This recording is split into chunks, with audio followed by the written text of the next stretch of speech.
Hey there. Welcome to what is currently titled Taste Like Tea, a podcast where I speak about things I like, things that define my tastes. Uh, I'm T. I'm probably not gonna regularly announce it like that because I don't call myself that. My name is Theo. You can call me whatever the fuck you want. Uh, Anything but Ted, really. I don't know why I say that because I know what it does. It invites the challenge of having people try and annoy me, and I've been doing it my entire life, and I don't know why. Is it a is it a drive to you know force interaction with people? Who knows? But I have things that I like to read, watch, look at, eat. Maybe I don't know. Maybe I'll talk about food. Um, I like the vague name of Taste Like Tea though, just simply for the fact of um I ramble. That's kind of my thing. I don't know what I'm talking about most of the time. I just kind of let words fall out and hope they fall out in the correct order. I had a buddy ask me, at this point, like a couple months ago, to start a podcast, specifically to recommend him movies and TV shows because apparently the pitch I send through text in a few like short blurbs is good. I mean, not to brag on a show that uh, I have I feel so weird calling it a show, man. Like I'm just talking, but I've been I've worked in sales for a good decade. I know how to sell stuff, I guess. Mostly weed and vapes, but I know how to sell it. And I could, take my uneducated perspective on film or games or shows or whatever I decide to think about. And I can put it here rather than jib jabbing at everybody or hoping I could find somebody to jib jab at. Since that's since I actively avoid talking to people, but yearn to tell people about stuff I like. Uh, as Mick Garris says, and kind of a thing that keeps me going a lot, is humans are contradictory creatures. And no matter how hard you can try to justify logic and things, which is what I do, I constantly am just trying to inject, my own logic into stuff, is some things just don't work out like that.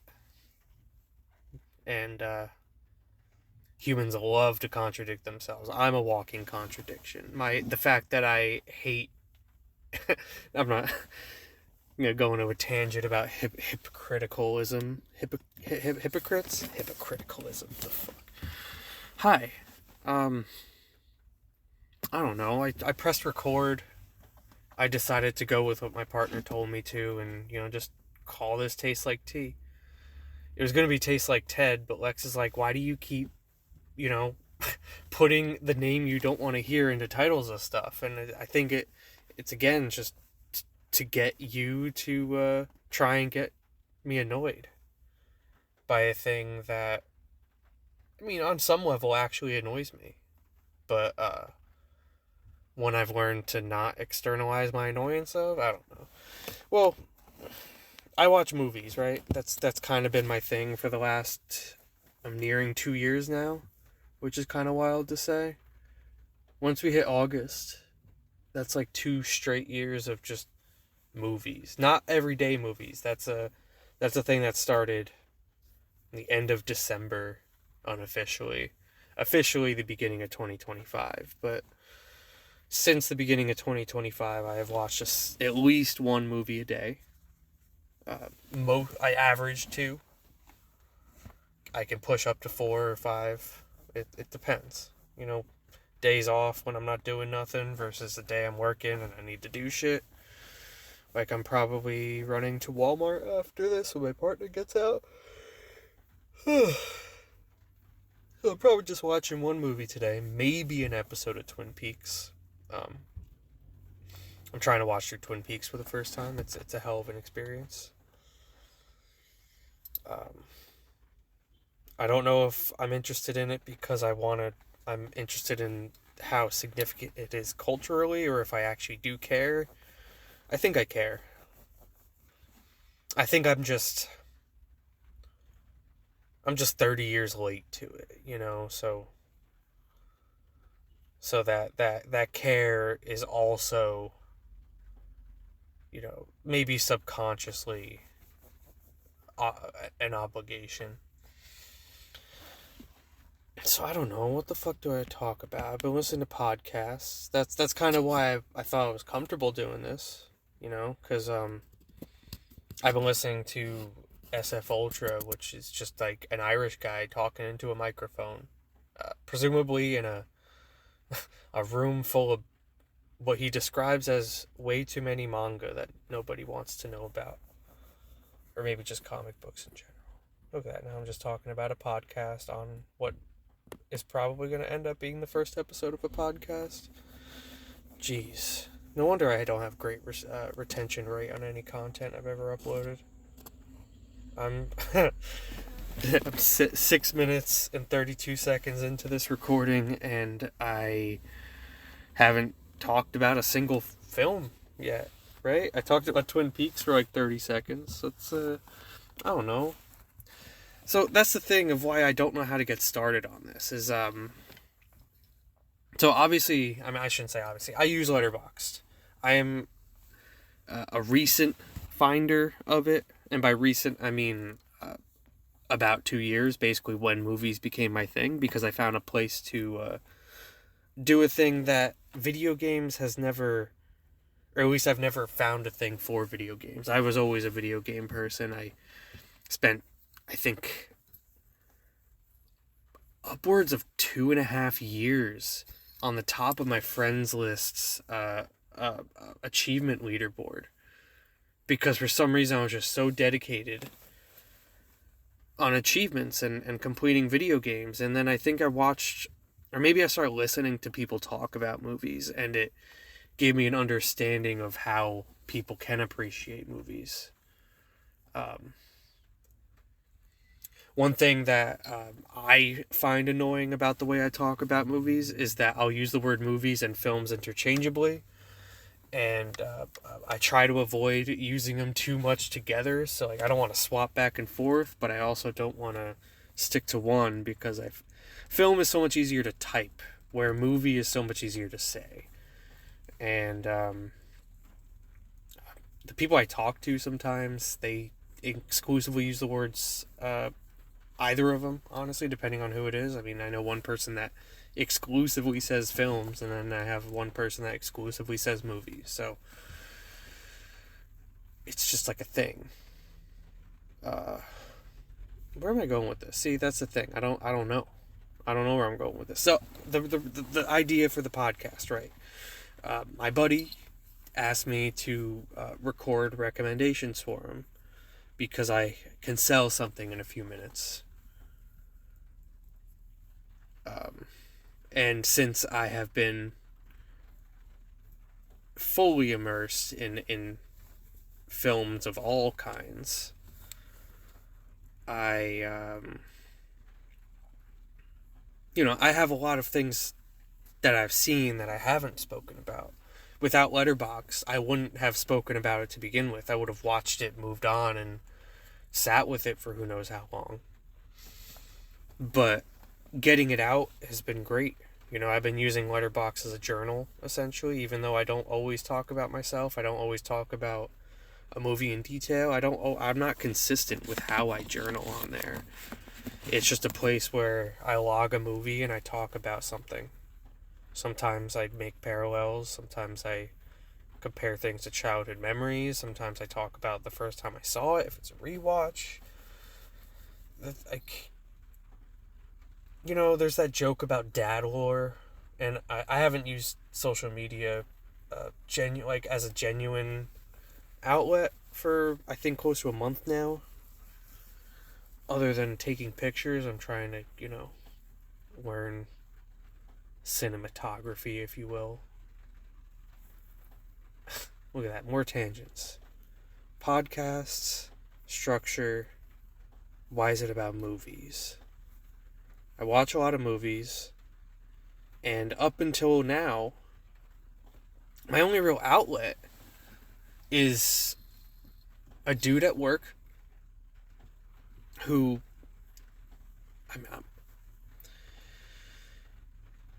I'll just be like, hey, I watched some Brad Pitt movie rant, like, out of nowhere. And I could probably only get 2 to 3 movies out a day at most if I'm having, like, pretty outward conversations, which I'm not very socializing at work. So that's not often. So I have D&D every Saturday, or at least scheduled every Saturday. I don't necessarily attend it every Saturday. I'm going to see Kill Bill this weekend, so I will not be attending D&D. But what I really loved about going there is I can look at the things I watched over the last week, just look at my diary and just go, oh, and I watched this, and I watched this, and I watched this, and this sucks. This has some weird rape scene in it that I'm very concerned about. And this one is a Scooby-Doo movie. But I watched 750 films last year. Including shorts, yes. And including rewatches, yes. Not 750 different films. I think I was like 667 or something like that. It was actually a decent ratio, but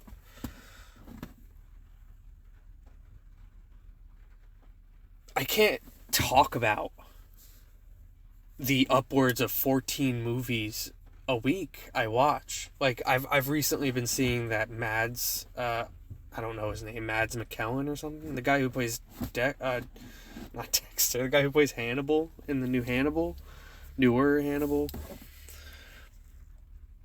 where he's they ask, like, a woman asks him, like, how many films you watch? And he goes, oh, like 10 to 14.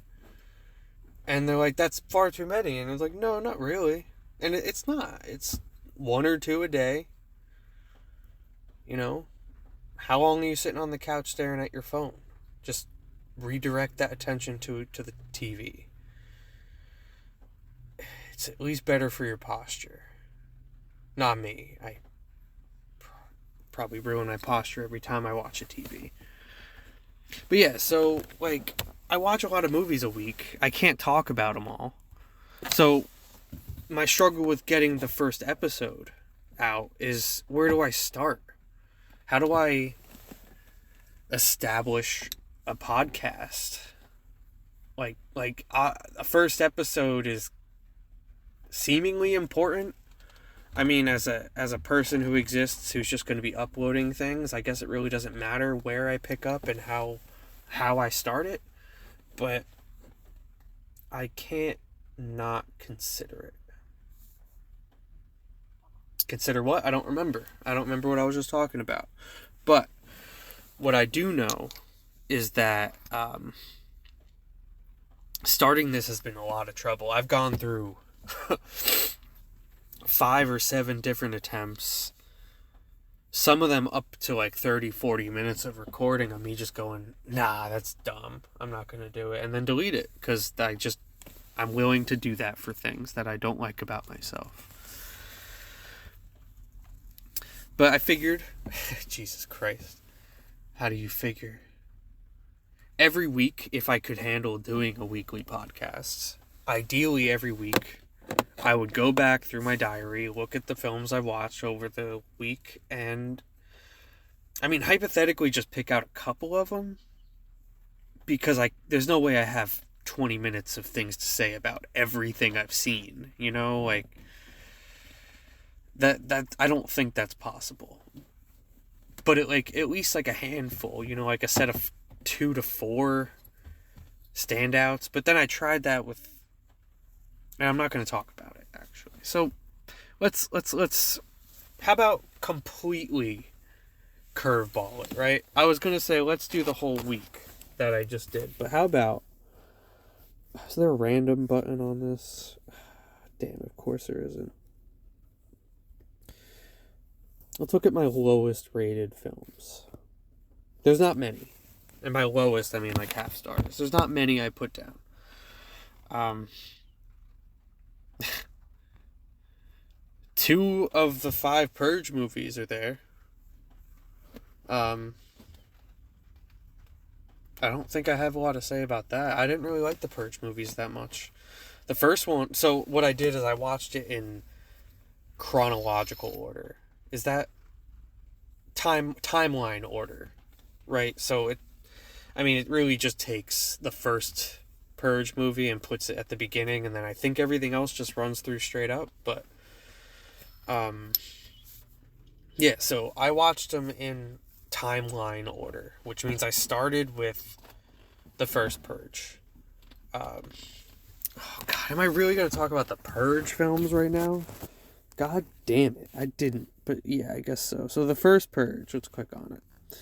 It's not my highest rated Purge film, right? It's I gave it a 2-star.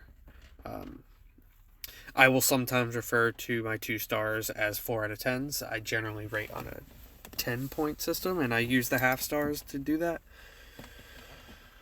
The first Purge, I already had a sense that something was wrong with it from the beginning, because I don't know much about the Purge leading into this, except for the fact that people, one night a year, or I honestly thought it was a 24-hour span. The fact that it's only like 8 or 12 hours or something like that is actually already a difference than what I expected going in.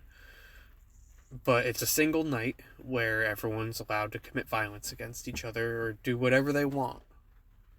Be it, burn someone alive or rob a corporation, and they flip a switch on the police, which I think I also found to be new information.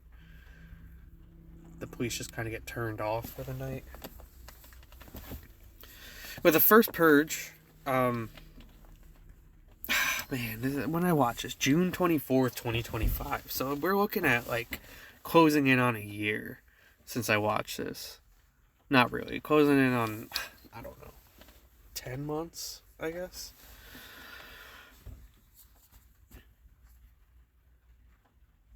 Yeah, 10 months.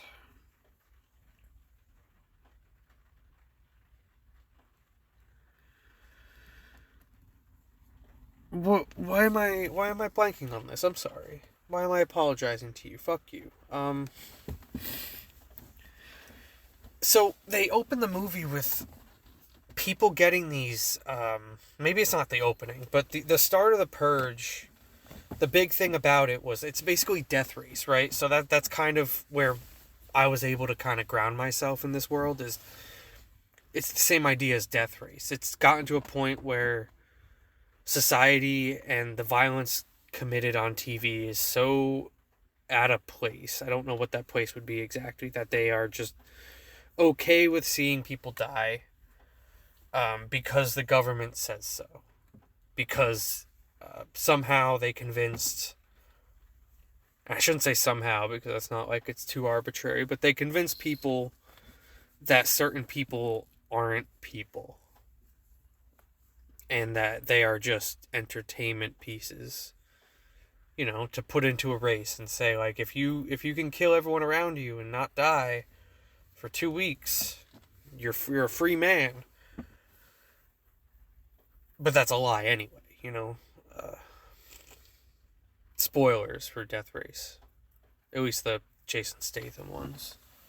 I don't think the prisoners are relevant in the Roger Corman, the 2001. So yeah, it's a world where you watch violence on TV. It's a entertainment for some, and it's an outlet for others. Everyone loves gladiatorial combat. That's what Him was about. Look at me referencing another movie that isn't the one I'm talking about. Him was good, by the way. You're wrong. God, I'm really establishing my tastes right off the rip, huh? um, so they give them contact lenses, and I mean, sure, right? It's the future. It's, I mean, what was the future of that? It was like 2025 last year. You know, maybe it was 2019 they were predicting. But it was supposed to be like a 30 minutes from now kind of future, not a deep future. And they're given the people participating in the purge. They had to sign up in the first purge. They had to say, "Yes, I am participating." And they sent you a contact lens that was like that camera from the new Batman. God, I hope that ages well. How many new Batmans do you think are going to come out between now and whenever this doesn't exist? But everyone participating in the purge has to put in contact lenses that are used as streaming devices so that people can watch the first person views of the participants. And maybe I knew more about the purge. Okay, here we go. Yeah, maybe I knew more about the purge than I initially thought, because that didn't sound right. That's too 2017 or whenever this 2018. That's too 2018. Like I amongst everyone else with a computer was on Twitch. You know, everyone was streaming and sharing each other's personal experiences that weren't tailored to the vlog format. They were kind of the structure of a cam girl, but the interaction of, well, a cam girl, just, you know, less penetration and more implied penetration, depending on who you're watching, I guess. But so 2018 was when people were watching live streams. Like, that was the thing. The first Purge came out in 2013. Now, I don't know about you, but in 2013, I guess streaming was kind of a thing. I'm pretty sure I was still on Twitch, but it was like, it was kind of, I don't want to say pre-Ninja, because Ninja's kind of been around since Halo 2, right? He's kind of that cunt. He just happened to rebrand once he dyed his hair. But the first Purge, what yeah. So it's just, it's not the right era. It didn't feel right. And then I got to the first Purge, and turns out I was right. That was injected into the first Purge for some reason. And, you know, I didn't mind the race stuff. In fact, I think the race stuff in the first Purge was some of the best political filmmaking, you know, out of the series. It's not the best it's not the best entry in the franchise. No, I put that with, I think it's Election Day. No, Election Year is the other worst one. Anarchy. Anarchy was good, because it was just Twisted Metal with cool masks. So the first one came around, and they're like, yeah, it's all just CCTV footage. Because smart homes were just becoming a thing. Like, people were all about self-maintained home security, and I'm assuming at the time there was still the controversy of, like, yeah, there totally was, actually. Ring was still talking with the police. Like, the police at that point were using Ring cameras for their own, like gain. It wasn't just personal security. It was on the cusp of what could have been, what is a Jesus Christ. I don't know words. What am I talking about?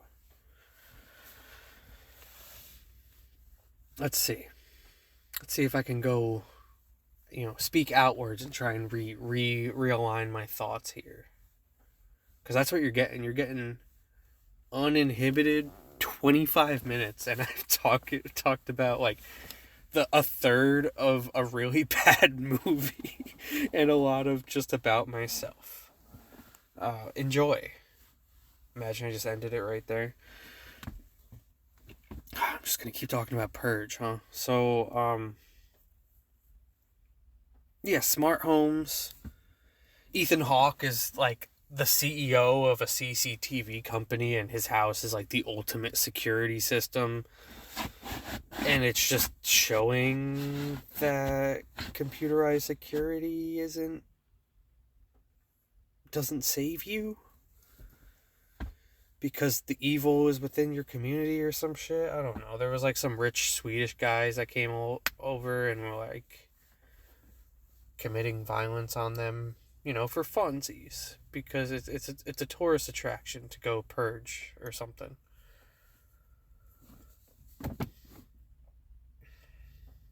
And then so the first Purge also is horrible. It's fucking and maybe it was because I watched the first Purge first, like it could have been that I just fucked it up. And there's some movies that you can't watch out of order.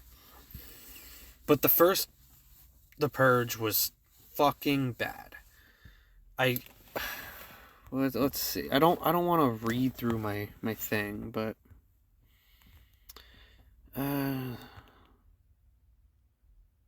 right, it wasn't Foreigners, that's a different entry. I'm pretty sure I compared the preppy kids in the mask to the kids from Funny Games.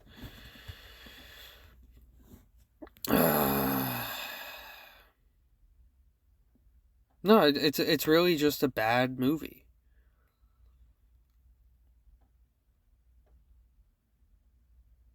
Rich white man with a gun. Homeless black men are scary and evil.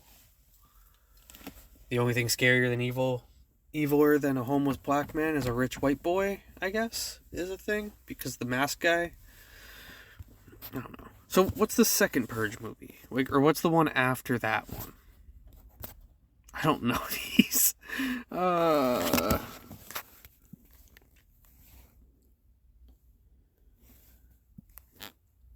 would assume, no, election year is probably the third one. So the second one would probably be Anarchy? 2014, 2016, 2018, 2021. Really? So the second one is Anarchy, apparently, which is the third one I watched. I think that has that Oliphant fella, right? That's the guy in this? No. Frank Grillo, which is a repeating character.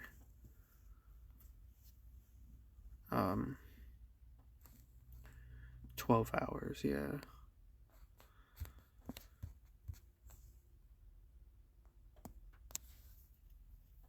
Yeah, this one, the thing is, I don't really remember the plots of them. I kind of just remember being annoyed or less annoyed or, they're bad movies, so I just kind of disregard them. But I remember the thing I liked about Anarchy. Let's say some positive stuff about The Purge. The Purge Anarchy is exactly where good stuff happens. So, outside of... Alright, the entirety of the Purge movies have one good thing about them. Is the masks. Masks are cool. The first one is bad. It's just a smiling face. They were really leaning on the uncanny valley thing that was really blowing up at the time, where big teeth and slightly oversized eyes just concerned people, and it was becoming a conscious discussion.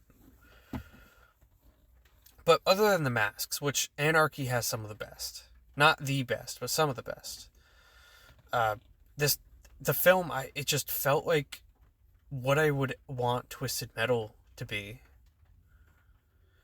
Like, it wasn't just threatening people running around with baseball bats, knives, and guns.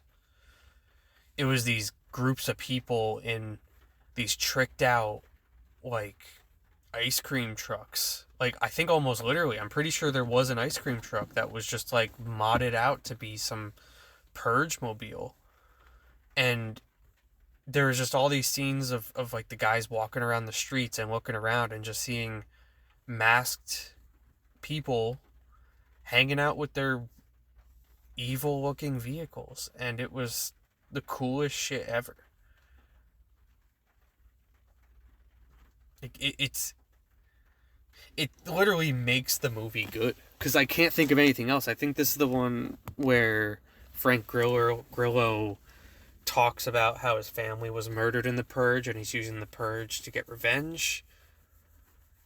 And it's on a privileged person or something. And isn't this the one that has Oh, if it isn't, and I compliment another one of the Purge movies, it's probably the first one. Let's see, just so I don't fuck around with it. Scariest thing in here turns out to be the least threatening thing. The more, the dining hall. Dining hall full of smiling white people was the pinnacle of horror in this film.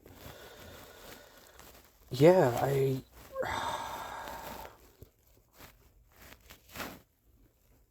can't remember. There's a point where they turn the Purge. Rich people have.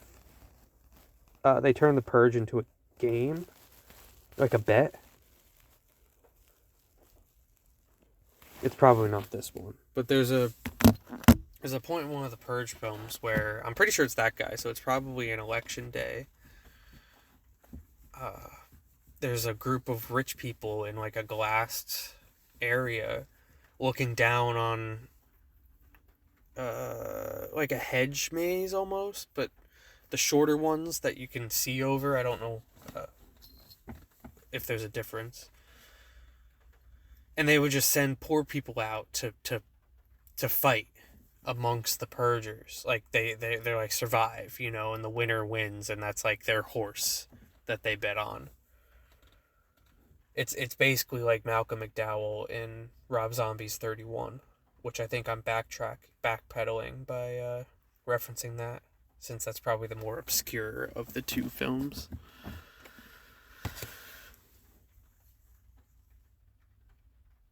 Right. I did do it right. They basically invented a pseudo Dead by Daylight. I think that's it. Where the fuck cowering? Maybe not. Why did I say that?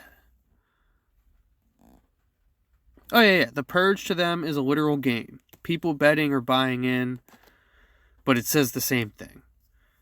This is sport, the most dangerous game, except the hunters don't appreciate the capabilities of their prey. Alright, good. So, I didn't misscore any of the other ones. I was right. Election Day is the best Purge movie. It has a game of Dead by Daylight in it. It has Twisted Metal in it. It has a character worth following. I don't love the Frank Grillo general guy, but, a dead family that was killed in a previous Purge is a good... It's not the worst idea. It's better than the only thing that could save a woman is a blind kid with an RC car and a gun. Did he have a gun? No. He had like a camera on it. But like, and to have him be the winner of the game of Dead by Daylight, it's cool. It's a good movie. Yeah, even the city is kind of displayed like Diesel City from Twisted Metal 2012. It's a good Twisted Metal movie. The Purge Anarchy.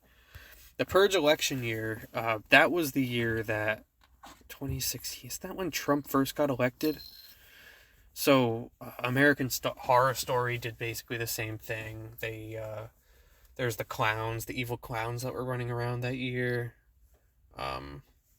It was a year of, I don't want to say false terror, but everyone was anxious as fuck. I remember even having stomach aches for it was just like everyone's speculating the worst things possible, and it's all being put on the weight of one extremely influential person. So that was the year that the Purge election year came out, and it's probably the most relevant, I think. Even though I think it's probably, I don't even remember what it was fucking about. It was probably exactly the Trump election. It was probably like this is even before he won. Like, I don't remember how that happened.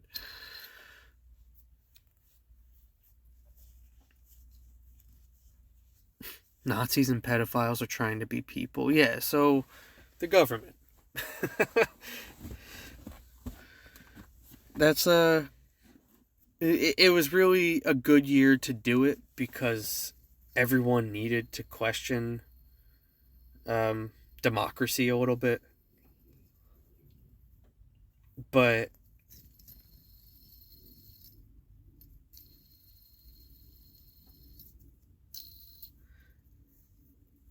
I don't know what made it bad. I literally wrote like just a bunch of insulting things about it. This is exactly what the Purge movies have been waiting for.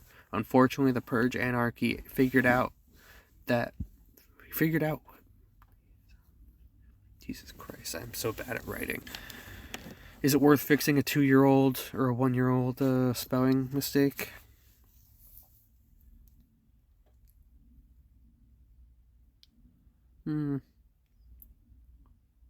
Yeah, bad movie. Not worth even talking about, apparently. And then the Forever Purge, the one that I was most excited to see. Because when you think, let me describe my thoughts of what I thought the Forever Purge was going to be.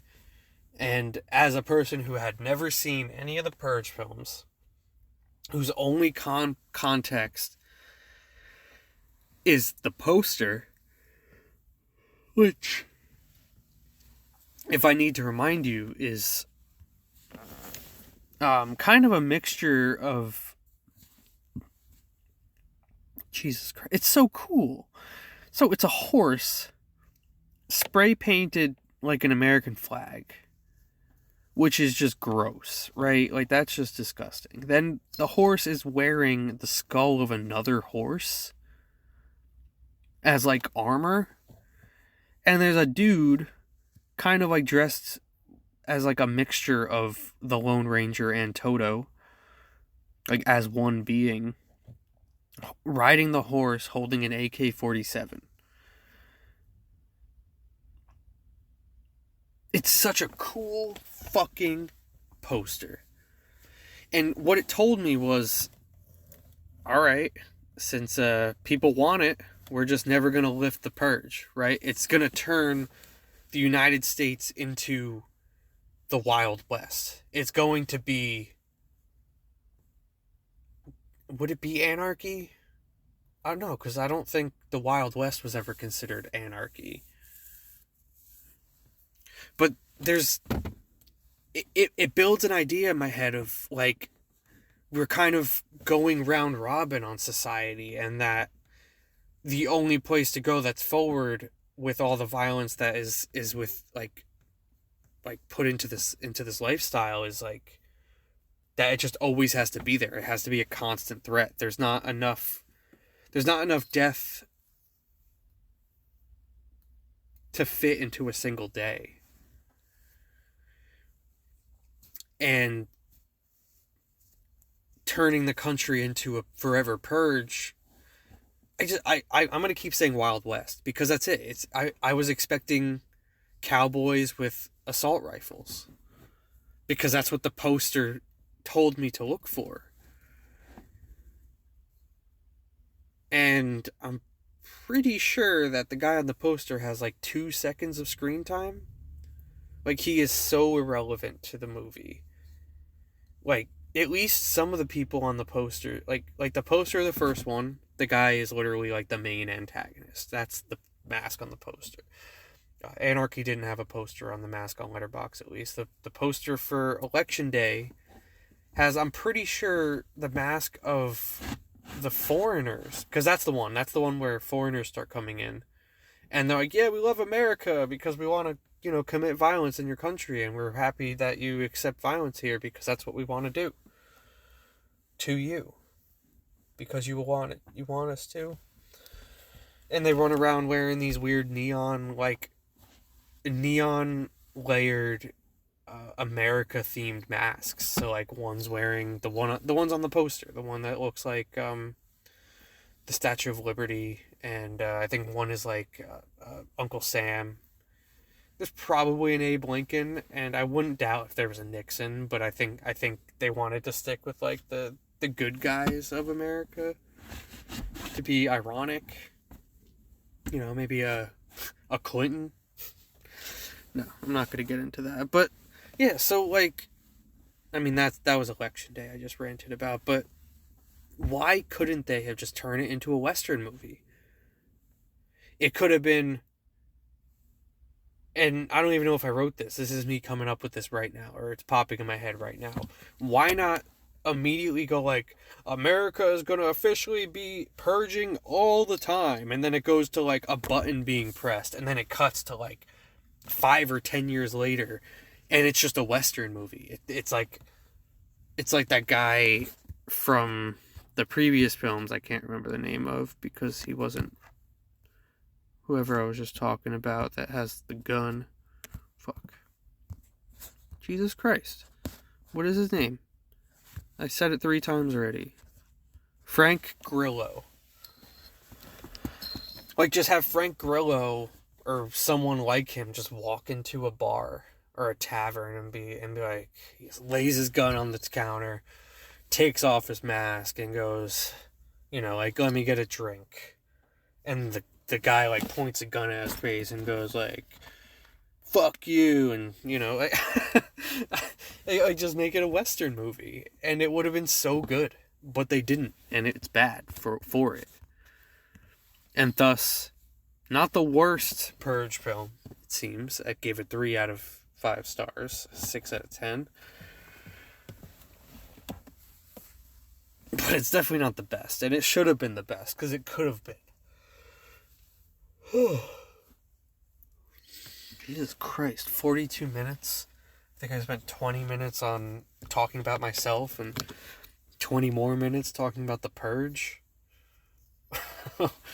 Oh my god. I don't know. Should I stop it there as like a quote-unquote episode? I just ranted about how I don't like the Purge movies. I just ran through 5 big, 2010s movies that were bad.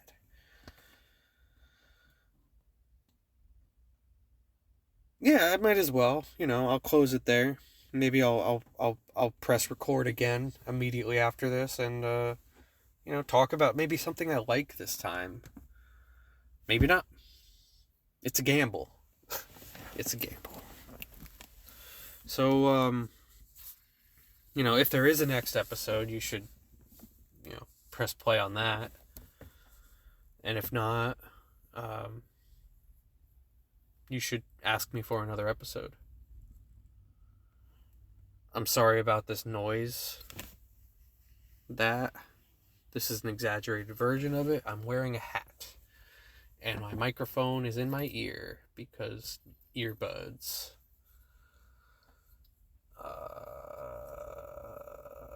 Yeah. Make sure you eat your cornflakes to, curb the urge to masturbate. Goodbye.